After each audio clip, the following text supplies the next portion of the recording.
Hey guys, it's Constantine and welcome to Teaching Tuesdays.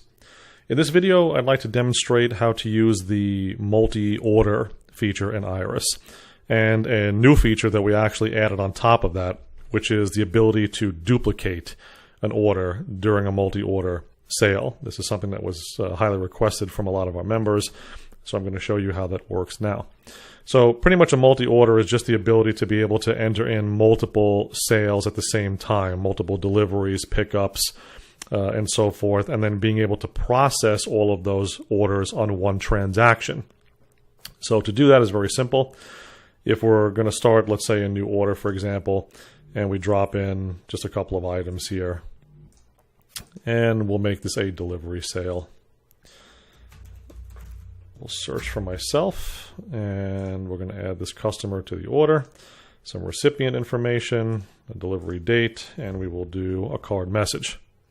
So everything pretty much works as it normally would. We're going to hit proceed. But instead of now going and taking the payment, what you're going to do is turn on the multi-order option. And to do that, you're going to go to the top of your screen and click on this icon here. And you'll see it change to a little check mark. And then at the bottom of the screen, you will see a tab. And this indicates the current order that we are in the middle of.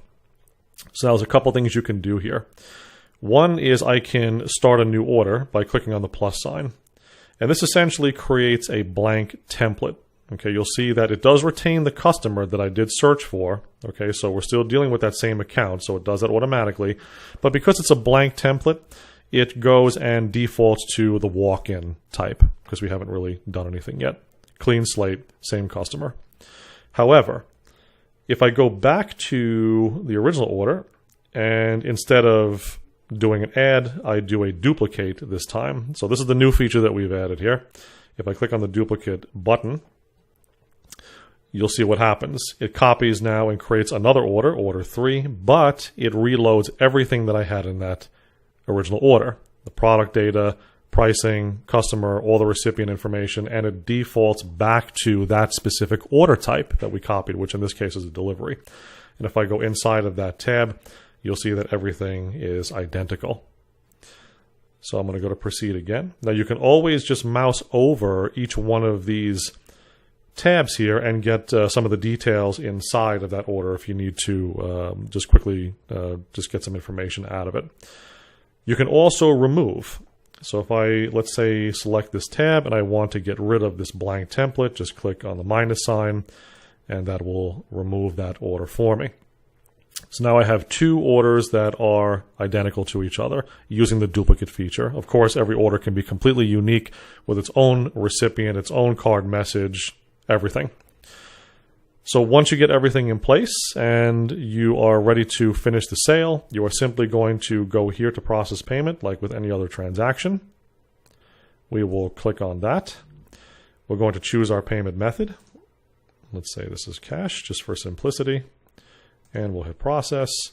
And the order is essentially done. And now what you can do here is you can select what you want to do at the end of the sale in regard to printing and emailing.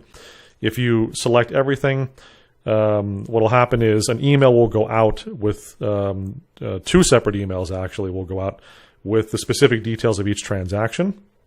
A receipt will be printed as well for each transaction along with a finalized receipt with all of the details together and one grand total. And it will also print out all of the delivery and pickup tickets needed for each individual order that you have taken. So that is how to use a multi-order inside of Iris. We hope you find it useful. Appreciate you watching, and I will see you next time.